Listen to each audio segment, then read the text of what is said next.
আবার দীর্ঘ হতে শুরু করেছে?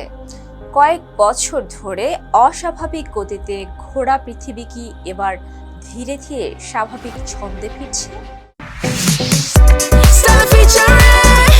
Next level, well done, side by side fridge. 2020 সাল থেকে পৃথিবী ঘূর্ণায়নের গতি নিয়ে বিজ্ঞানীদের পর্যবেক্ষণে দেখা যায় পৃথিবী আগের তুলনায় কিছুটা দ্রুত ঘুরছিল। ফলে পারমাণবিক ঘড়ির হিসেব অনুযায়ী ইতিহাসের সবচেয়ে ছোট কয়েকটি দিন রেকর্ড হয়। তবে 2026 সালের সর্বশেষ তথ্য বলছে সেই প্রবণতায় পরিবর্তন এসেছে। আন্তর্জাতিক earth rotation and reference system service এর তথ্য অনুযায়ী 2026 সালের 26শে জুলাই সবচেয়ে ছোট দিন হতে পারে।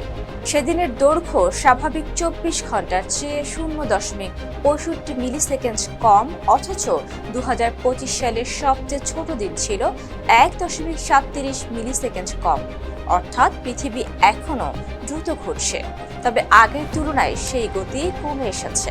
বিজ্ঞানীরা জানান, পৃথিবী ঘূর্ণায়নের উপর চাঁদের অবস্থান, সমুদ্র, বায়ুমণ্ডল এবং পৃথিবীর তরল কেন্দ্রের জটিল গতিবিধি প্রভাব ফেলে। দীর্ঘ সময় ও চাঁদের মহাকর্ষীয় টানের কারণে পৃথিবীর ঘূর্ণন ধীরে ধীরে কমে আসে। মিলিসেকেন্ডের এই পরিবর্তন দৈনন্দিন জীবনে সরাসরি অনুভূত না হলেও স্যাটেলাইট, জিপিএস, মহাকাশ গবেষণা ও অত্যন্ত নির্ভুল সময় পরিমাপের ক্ষেত্রে এর গুরুত্ব অনেক।